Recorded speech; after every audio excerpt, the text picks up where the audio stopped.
Topic 5-3. This can be referenced with Holt textbook, Chapter 6, Section 1, page 382 through 388. Okay, we're going to be talking about polygons. In fact, the topic is interior angles of a polygon, and we're going to be emphasizing something called regular polygons. So I want you to take a compass and in the center of a piece of blank paper, I want you to draw a circle. And remember, you can turn the paper if you want, but the main thing is to put lots of pressure on the pointer end, and I don't even hold, notice I'm not even holding the pencil end.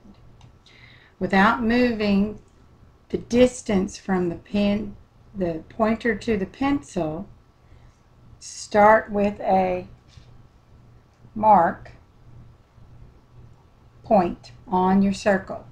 Don't move the pencil, but make arc marks and then pick up your pointer, follow it around, each time putting your pointer on the mark that you've made.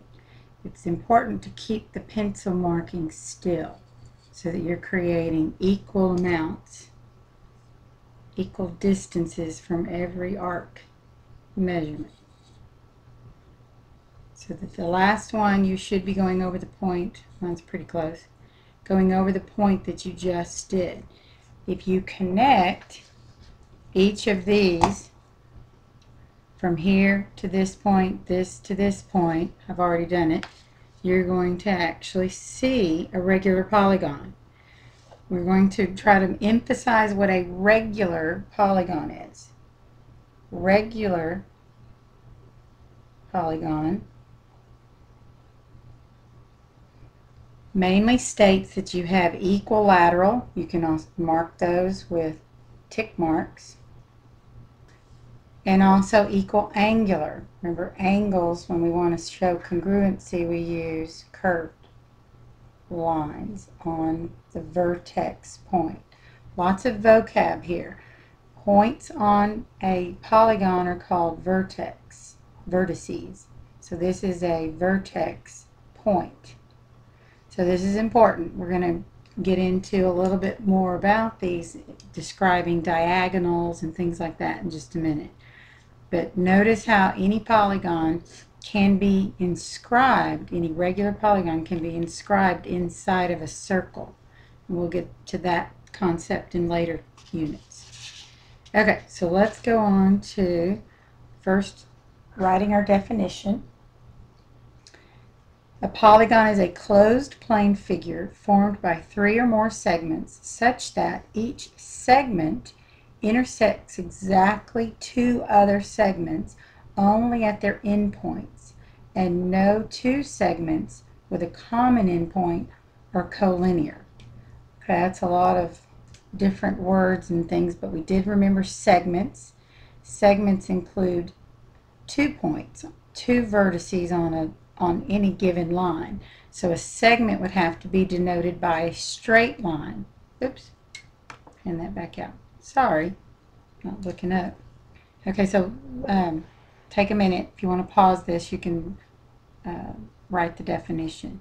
But again, a segment is denoted with 2 vertice points, so it would show a line like this. So what we're going to do is we're going to look at seeing that the vertices, all of these vertices, meet the requirement defined by the definition, and these are called the endpoints of the vertex, and this would be considered the segment. So you might want to go ahead and label that. This is a vertex, and this here, from this point to this vertex, is a segment. So, stating what these are polygons. As you may guess, these are not polygons, these 2 examples.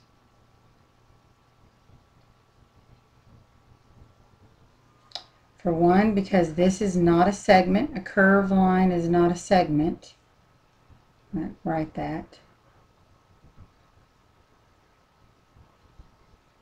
And this one, its intersection is not at an endpoint. If you'll see this segment and this segment, if you think of this whole line here and this whole line here, have an intersection, but remembering the definition, they have to intersect at a midpoint. Then this is, I'm sorry, an endpoint, and this is not an endpoint.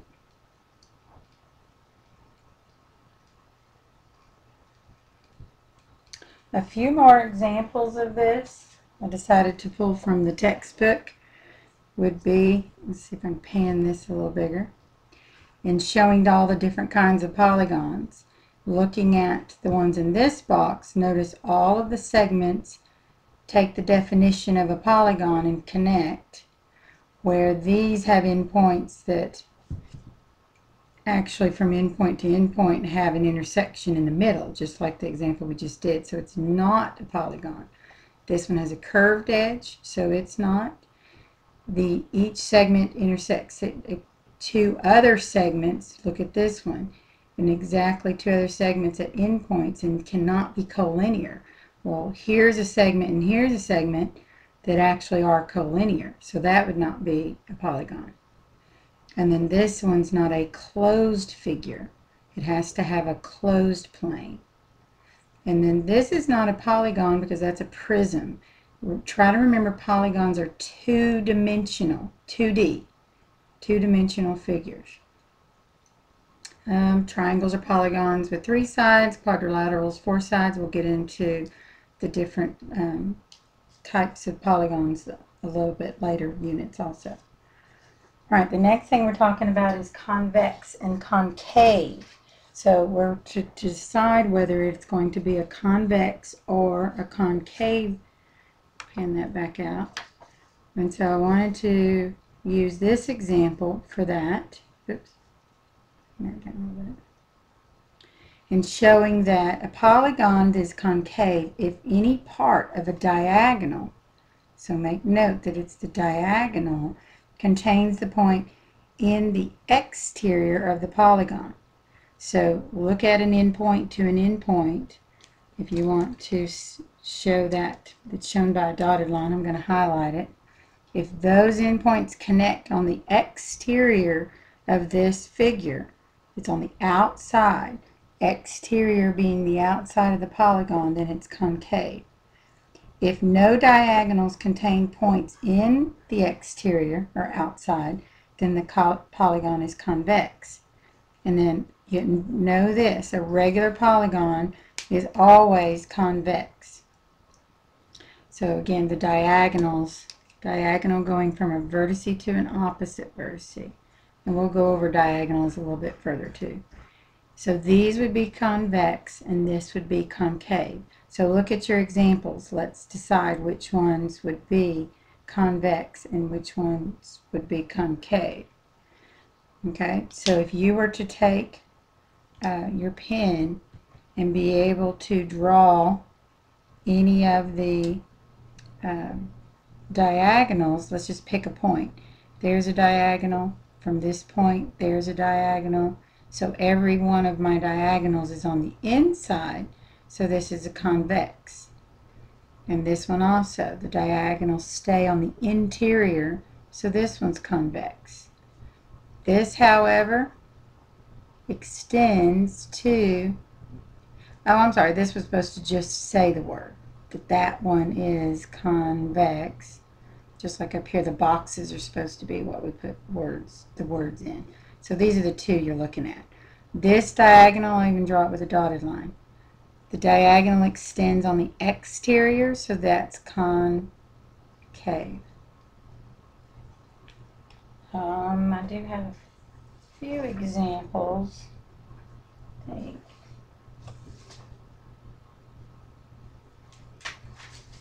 Actually, here's some examples. A few more examples before we move on. Here's an example of a convex because every diagonal, and it's actually regular convex because all the angles are equal angular and all of the sides are equilateral. Same distance aside. Notice this one I can draw from this vertex to another diagonal to another vertex on the exterior. So because it's on the exterior, this is concave. And this one is convex.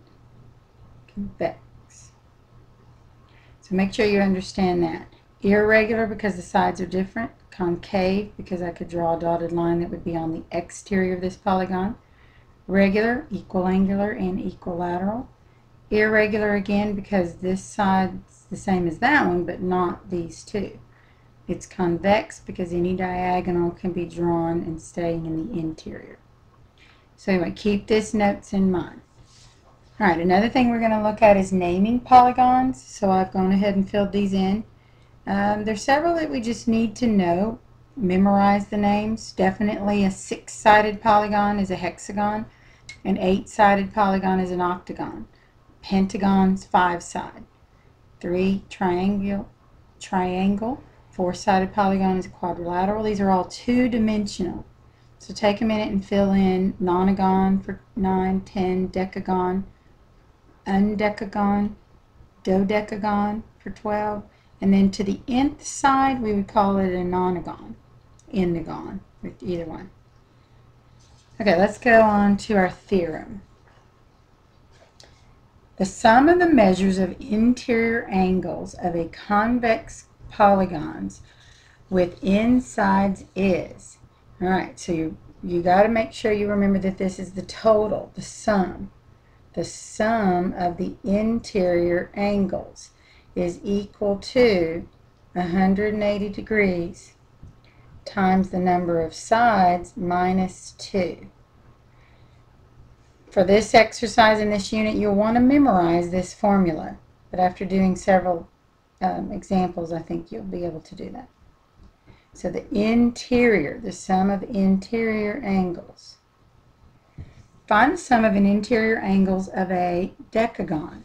Well, if we know that the sum of a decagon, you can go back and look at your notes, is 10, you've got 180 degrees times 2. So that means you're actually multiplying 180 times 8, which is 1,440. Here's another example. Find the sum of the interior angles of a 20-sided figure, twentagon.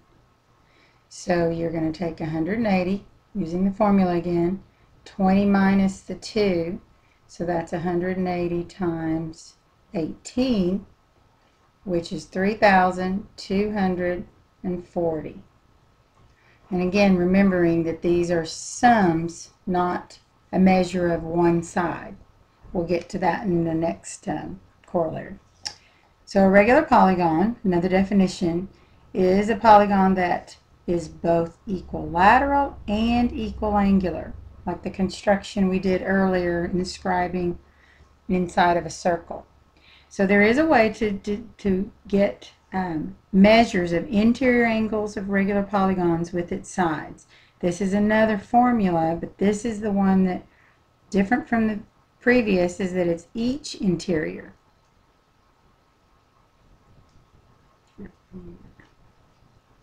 Angle.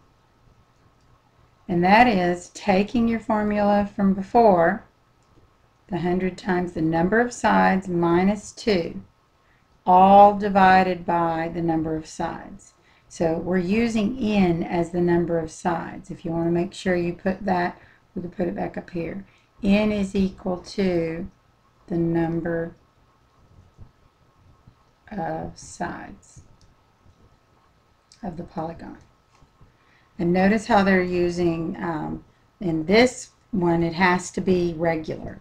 This is important to make sure that all of them, it can only be a regular one that's going to have the same angles all throughout. So find the measures of each of the interior angles of, the first one is going to be a dodecagon, and a dodecagon was, look back at your notes if you need to, a 12-sided figure. So you want each side, so you've got the 180 times the 12 minus 2, and then divide all of that by the 12.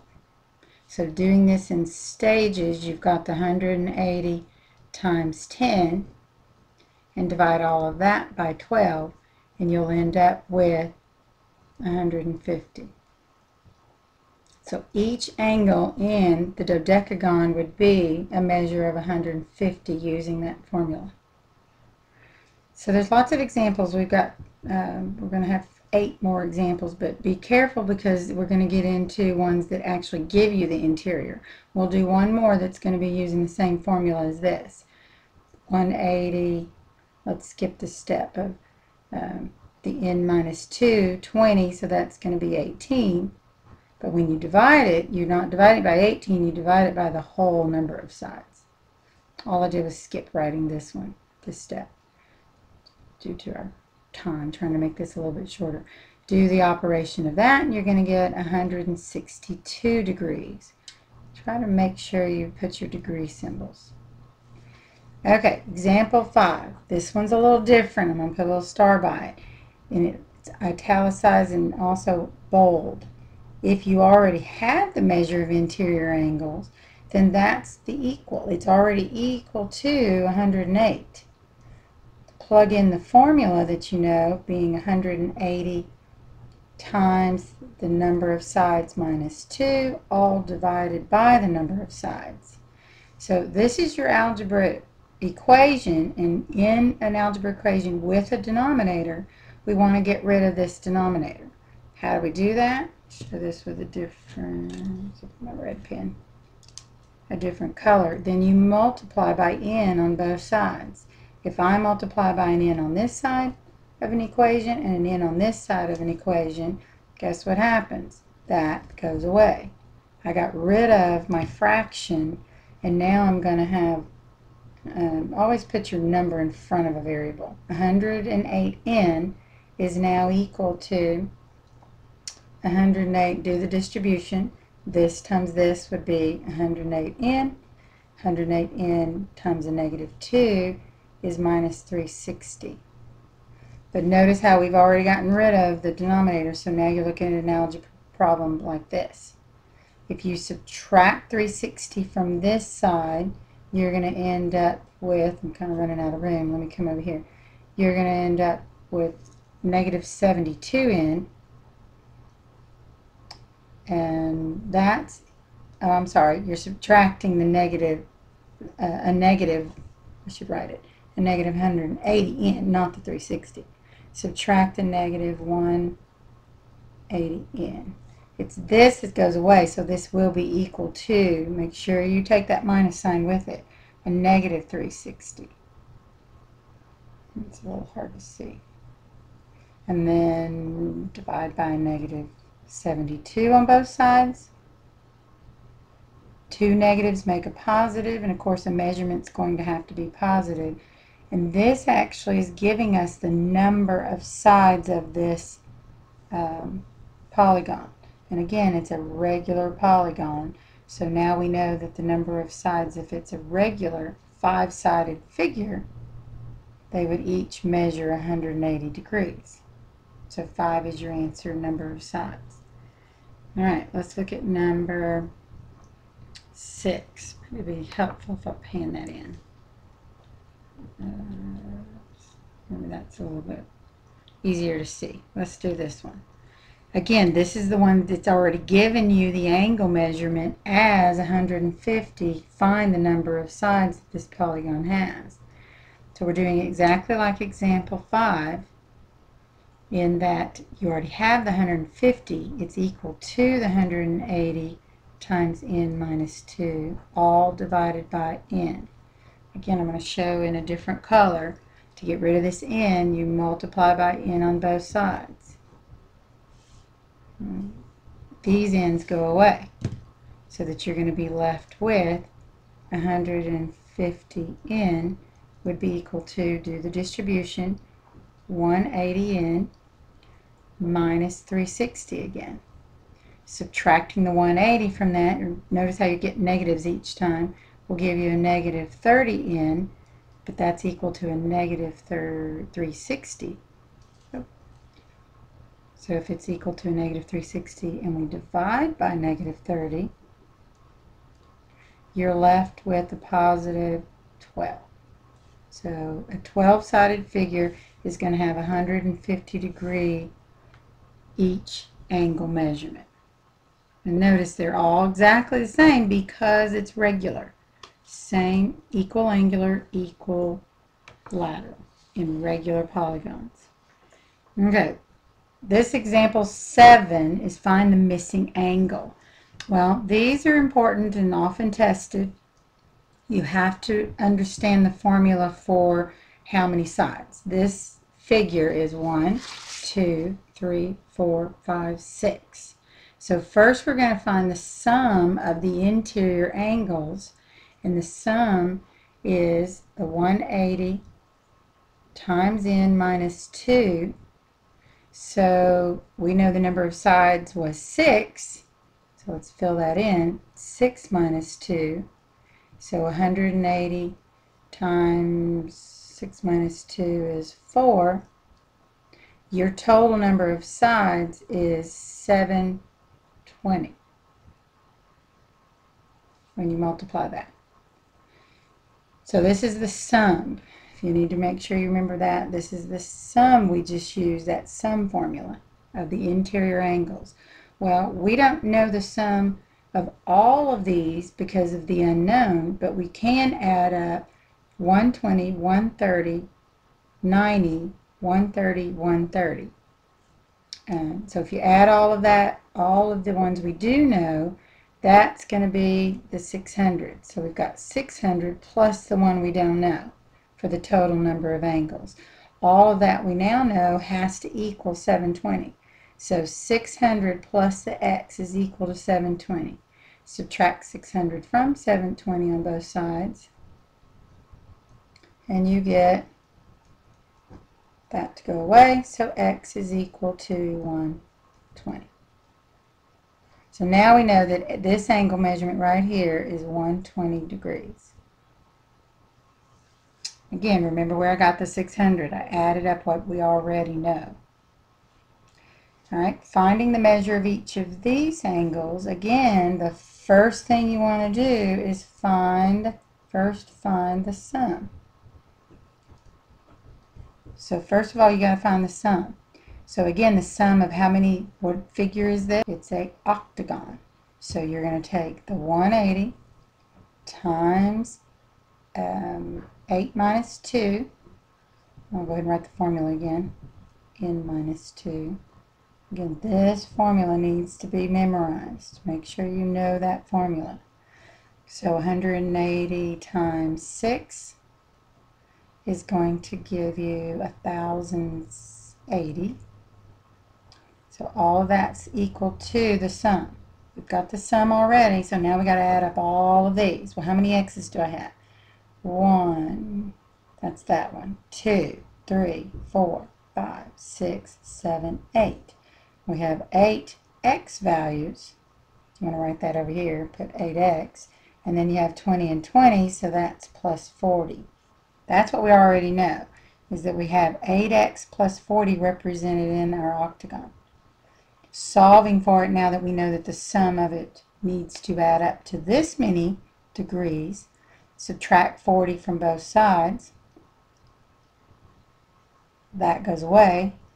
8x is equal to 1040, and then divide by 8 on both sides, and you're left with 130. And I'm finally finished with section 5-3.